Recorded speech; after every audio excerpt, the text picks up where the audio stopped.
Bonjour à tous et bienvenue à Catch Club. Alors je suis de retour après une grosse semaine d'absence, mais je vous avais expliqué que je partais en voyage, mais je ne pouvais rien vous dire, c'était secret. Mais depuis j'ai donné des infos, donc pour ceux qui ont suivi sur mon compte Twitter ou mon compte Instagram, vous êtes au courant que la semaine dernière j'étais à Orlando, en Floride, car j'ai été invité par WWE 2K pour la toute première Community Day WWE 2K23. J'ai rencontré les superstars de la WWE, j'ai pu jouer à WWE 2K23 en avant-première et j'ai même été au show hebdomadaire NXT au Performance Center la semaine dernière. Donc j'ai vécu une journée de malade. Pour info, j'ai pris plein de vidéos et je vais vous sortir tout ça lors des prochains jours. Donc il y aura un vlog spécial sur la Community Day à Orlando. Il y aura des interviews avec des superstars et également avec le directeur créatif de WWE 2K. Et je vais également vous sortir des vidéos de contenu 2K, car comme je vous l'ai dit, j'ai pu tester le jeu en avant-première. Mais attention, ce n'est pas tout, car comme j'étais à Orlando, en Floride, j'ai prolongé mon séjour afin de pouvoir visiter le parc d'attractions Universal Studios, avec notamment toute la partie Harry Potter. Et du coup, j'ai pris plein de vidéos et je vais également vous faire des vlogs sur mes 2 jours à Universal Studios. Et j'espère vraiment que vous allez kiffer. Donc toutes ces vidéos vont sortir dans les 10 prochains jours sur YouTube et également sur TikTok. Mais aujourd'hui, on se retrouve pour les résultats de Raw du 6 mars 2023 et en même temps, je vais également vous faire un petit résumé des faits marquants de ce qui s'est passé la semaine dernière. Comme ça, vous serez totalement à jour. Donc première info, il faut savoir que hier soir, d'après plusieurs médias américains, notamment Fightful, Vince McMahon était en coulisses lors de Raw. Et donc c'est la première fois que Vince McMahon est en coulisses à un show hebdomadaire depuis qu'il est de retour à la WWE. Mais par contre, si ça peut vous rassurer, alors hier soir, d'après Fightful, Vince McMahon n'était pas là pour intervenir par rapport au show, mais apparemment il était là principalement pour rendre visite à John Cena qui était à Raw hier soir. Donc c'est parti, le show démarre et on a un véhicule qui arrive en coulisses. Et là nous avons Jimmy Uso, Solo Sikoa et Paul Heyman qui sortent du véhicule et directement on a Paul Heyman qui met un petit coup de pression à Jimmy Uso en lui rappelant que dorénavant Jimmy Uso a une mission, il doit se débarrasser de Sami Zayn une bonne fois pour toutes, sinon au bout d'un moment Roman Reigns va commencer à lui en vouloir. Donc Paul Heyman leur dit que ce soir Jimmy Uso va se débarrasser de Sami Zayn et pendant ce temps Solo Sikoa va se débarrasser de Kevin Owens.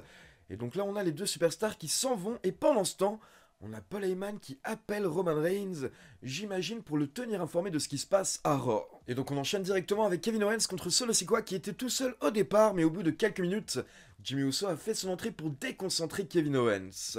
Mais au final, Kevin Owens a réussi à gérer, il a même dominé et à la fin, il a porté sa Swanton Bomb sur Solo Sikoa, donc il était très proche de la victoire. Mais là nous avons Jimmy Uso qui est intervenu et qui a attaqué Kevin Owens dans le ring. Du coup, Solo Sikoa a perdu le match par disqualification hier soir à cause de l'intervention de Jimmy. Mais là, on va dire que Solo Sikoa et Jimmy Uso s'en foutaient du résultat. Ce qui comptait pour eux, c'était de faire mal à Kevin Owens, donc ils s'acharnent sur lui jusqu'à l'arrivée de Sami Zayn. Sami Zayn qui intervient pour faire fuir Jimmy Uso et Solo Sikoa.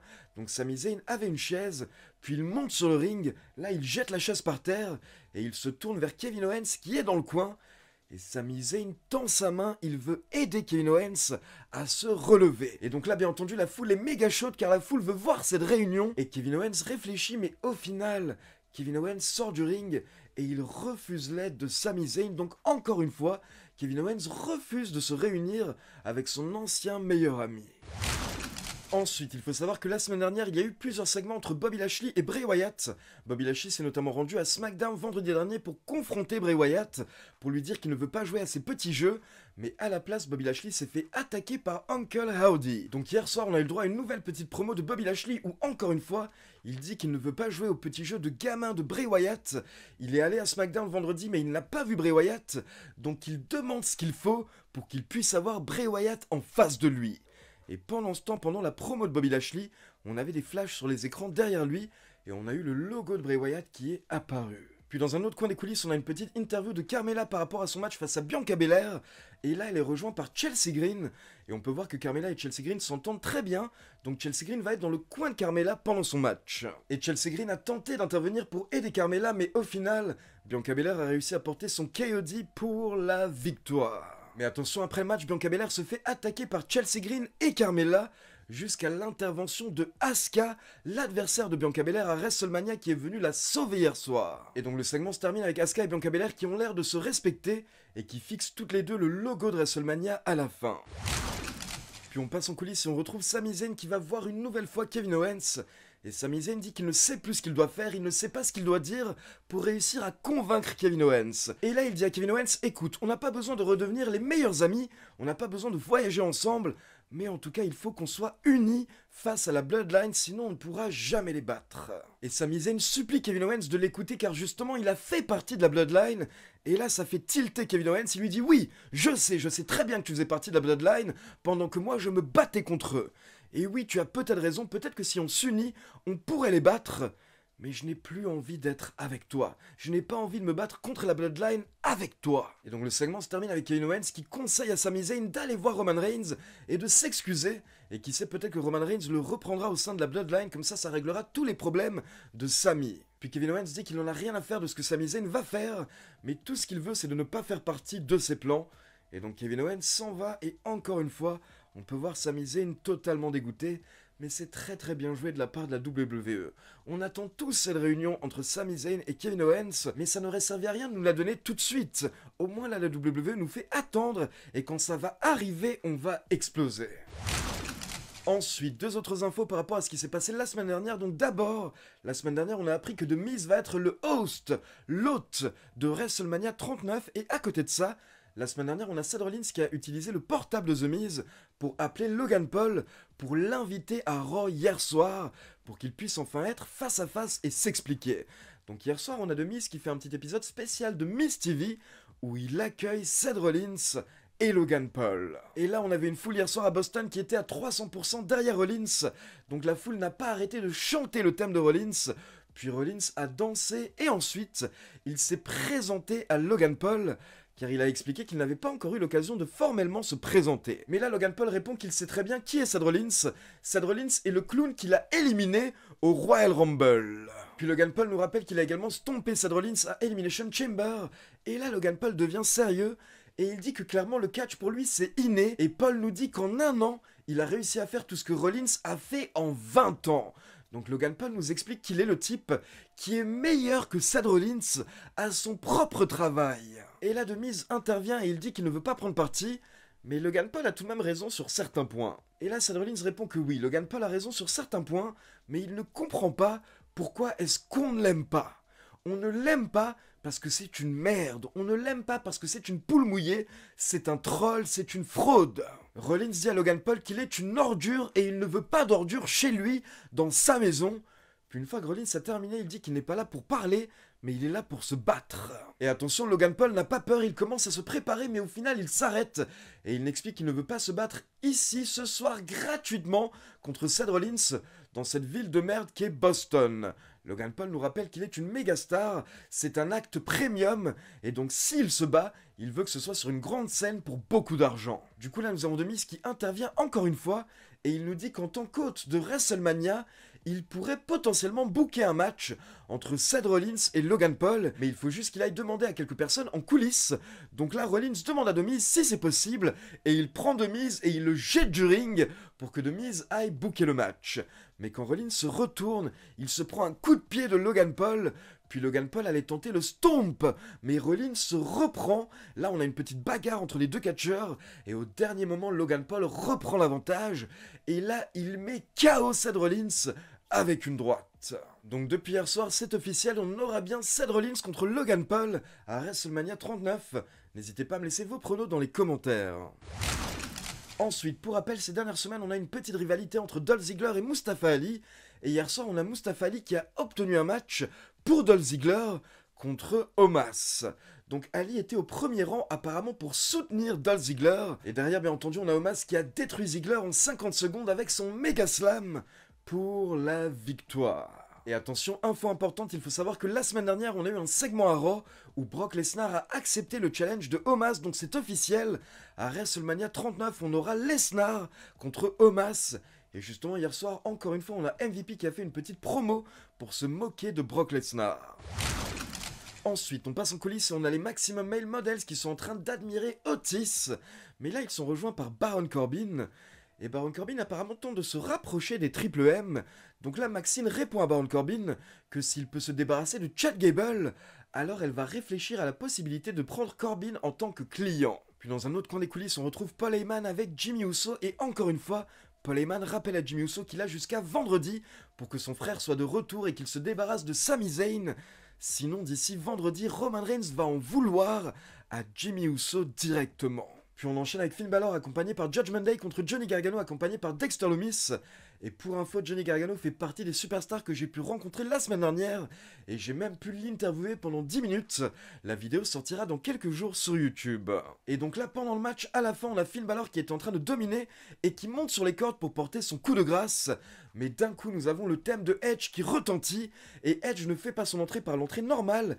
Il arrive à travers la foule pour pousser Finn Balor. Et derrière, ça permet à Johnny Gargano de porter son finisher, le One Final Beat DDT, pour la victoire. Et après le match, on a Edge qui ajoute un petit spear cadeau à Finn Balor, puis ensuite, on retrouve Edge en coulisses et il nous explique que la semaine prochaine, il veut parler à Finn Balor face à face. Donc on sent qu'on se dirige sûrement vers un petit Edge contre Finn Balor à WrestleMania 39. Ensuite, la WWE nous confirme qu'on aura un PLE spécial King et Queen of the Ring le 27 mai prochain à Jeddah en Arabie Saoudite. Puis on enchaîne avec Piper Niven qui a battu Nikki Cross assez facilement en moins d'1 minute. Puis on retourne en coulisses et là on a Elias qui tente de motiver Rick Boogs. Et donc là il donne un conseil à Rick Boogs, il lui dit d'aller voir cette superstar et lui demander un match. Et donc en fait Rick Boogs va voir Bronson Reed et il lui demande un match, sauf qu'il ne demande pas un match pour lui, il demande un match pour Elias la semaine prochaine contre Bronson Reed. Et Bronson Reed accepte, donc sans le faire exprès, Rick Boogs met un petit peu Elias dans la merde. Et pour info, pendant ces différents segments en coulisses, à un moment on a clairement vu Cody Rhodes qui était en train de discuter au fond avec Kevin Owens.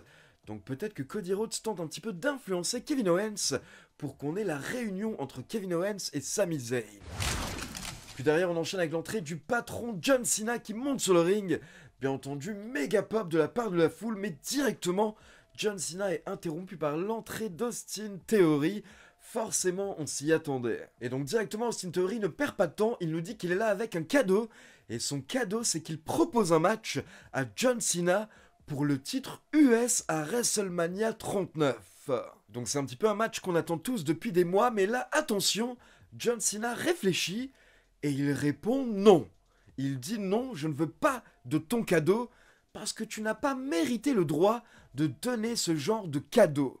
Je te regarde à la télévision ces dernières semaines, ces derniers mois, et tu ne m'intéresses pas, dit John Cena à Austin Theory. Et là, John Cena s'explique. Il dit qu'il n'en a rien à faire de Austin Theory et les fans n'en ont rien à faire de Austin Theory parce que les fans ne croient pas en lui. Et la raison pour laquelle les fans ne croient pas en Austin Theory, c'est parce que Theory ne croit pas en lui-même. Et John Cena compare sa carrière à celle d'Austin Theory et il dit que pour Austin Theory, ça ne fonctionne pas malgré le fait qu'il a reçu plein d'opportunités car Austin Theory n'a pas de cœur et il n'a pas d'âme.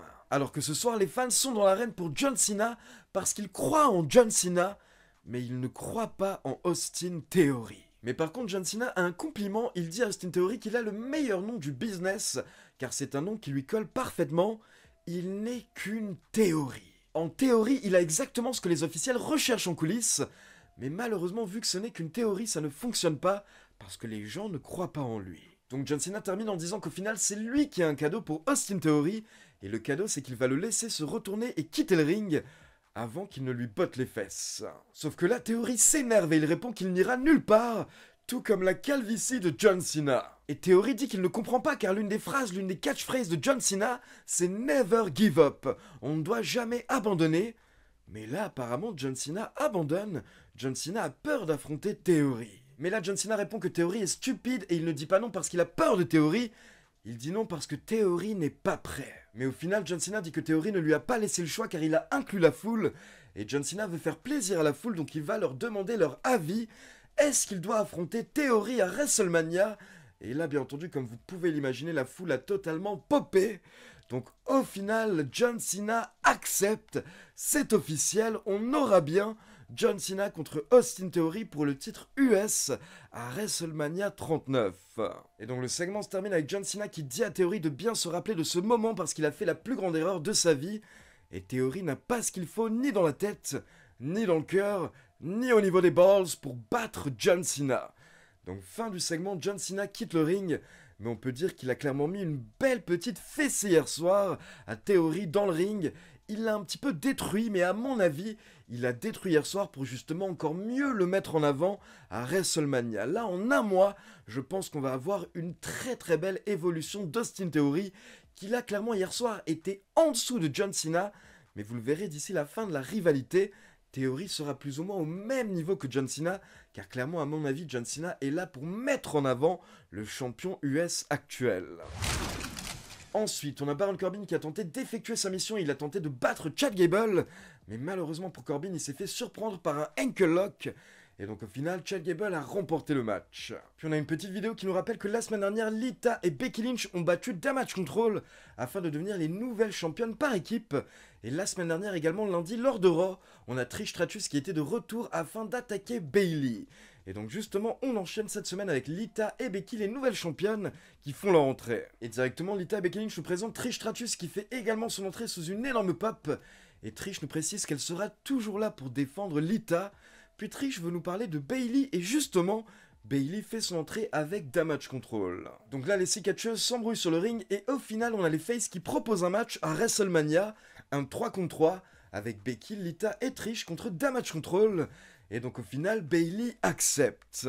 Et derrière, ça part en bagarre, on a Damage Control qui tente d'attaquer, mais au final, les Faces ont pris l'avantage. Et à la fin, elles se sont toutes acharnées sur la pauvre Bayley. Puis on enchaîne avec le main event, Sami Zayn contre Jimmy Uso, accompagné par Solo Sikoa.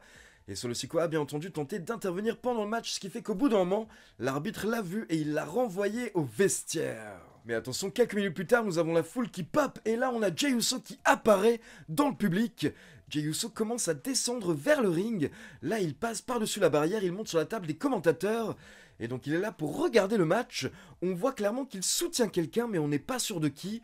On dirait qu'il est là pour soutenir Jimmy Uso. Donc là, Jimmy Uso se chauffe dans le ring, mais au final, il se fait surprendre par un roll-up de Sami Zayn pour la victoire. Donc Sami Zayn remporte le match, et Jimmy Uso n'a pas réussi à se débarrasser une bonne fois pour toutes de Sami Zayn, ce qui veut dire que Jimmy Uso est dans une sale position, car Roman Reigns risque de se retourner contre lui d'ici vendredi, d'ici SmackDown. Et donc attention, ce n'est pas terminé car directement après le match, Sami Zayn sort du ring. Et là, on a Jey Uso qui monte sur le ring, qui rejoint son frère. Les deux se retrouvent face à face. Et Jey a l'air partagé. Il chope Jimmy Uso par le t-shirt. Il réfléchit. Mais au final, Jey Uso quitte le ring. Il a l'air un petit peu dépité, mais il a l'air d'abandonner son frère. Et donc là, il quitte le ring, il descend et il va retrouver Sami Zayn. Et donc là, Jey Uso effectue son choix. Il prend Sami Zayn dans ses bras. Donc là, on a une énorme pop. La foule est tellement heureuse de voir que Jey Uso au final a choisi Sami Zayn. Et pendant ce temps, on a Jimmy Uso qui tombe à genoux dans le ring. Ça le tue de voir que son propre frère a préféré choisir Sami. Sami a du mal à y croire, mais il est tellement heureux. Et donc là, à l'extérieur du ring, on a Jey Uso et Sami Zayn qui lèvent tous les deux le doigt vers le ciel. Mais d'un coup, Jey Uso porte un super kick à Sami Zayn. Et là, Jey Uso nous révèle son vrai choix. Il se jette sur Sami Zayn, il le frappe. Et il dit à Sami Zayn, mais tu pensais vraiment que j'allais te choisir toi, plutôt que ma propre famille? Donc au final, tout ceci était un plan de la part de Jey Uso. Il nous a fait croire qu'il était du côté des gentils, mais au dernier moment, il a tout de même choisi sa famille, il a choisi son sang, il a choisi la bloodline. Et donc là, nous avons Jimmy Uso, Jey Uso et Solo Sikoa qui se réunissent pour s'acharner sur le pauvre Sami Zayn. Et là, il faut noter que nous n'avons pas Kevin Owens qui intervient pour tenter d'aider Sami Zayn, mais à la place, c'est Cody Rhodes qui fait son entrée. Et donc le show se termine avec Cody Rhodes, le héros, qui sauve le pauvre Sami Zayn. Et il faut également noter qu'un peu plus tôt, on avait déjà vu Cody Rhodes, car quand John Cena a terminé son segment avec Austin Theory, il a quitté l'arène, mais d'abord, il a dit qu'il voulait nous présenter quelqu'un qui est digne de main eventer WrestleMania. Et donc là, on a John Cena qui nous avait présenté Cody. Cody a fait son entrée et il y a eu un gros câlin entre Cena et Cody hier soir. Donc on sentait clairement que c'était John Cena et la WWE qui, encore une fois, voulait vraiment essayer de mettre en avant Cody Rhodes au maximum comme le super-héros, le nouveau super-héros de la WWE. Donc grande soirée hier soir pour Cody Rhodes, belle soirée également avec le retour de John Cena, plusieurs matchs qui ont été confirmés pour WrestleMania. Et cet angle avec Sami Zayn, Jimmy Uso, Jey Uso et Kevin Owens est tout simplement génialissime. Apparemment au final donc la Bloodline est à nouveau réunie et donc on semble bien se diriger vers le match qu'on attend depuis des mois, c'est-à-dire potentiellement les Usos contre Sami Zayn et Kevin Owens à WrestleMania 39. Ça pourrait clairement être un match énormissime et perso pour moi ça devrait même limite être le main event de la nuit 1. Donc voilà, c'est tout pour les résultats de Raw et maintenant comme d'habitude c'est à vous, n'hésitez pas à me laisser vos avis dans les commentaires. Et comme d'habitude, n'oubliez pas de liker la vidéo, de vous abonner à la chaîne et de cliquer sur la petite cloche pour être informé de la sortie des prochaines vidéos. Comme je vous l'ai dit, dans les prochains jours, il va y avoir plein de vlogs par rapport à mon voyage à Orlando. Il va y avoir des interviews, il va y avoir du contenu exclusif de WWE 2K23. Donc checkez bien les vidéos qui vont sortir lors des prochains jours. Merci tout le monde et à la prochaine.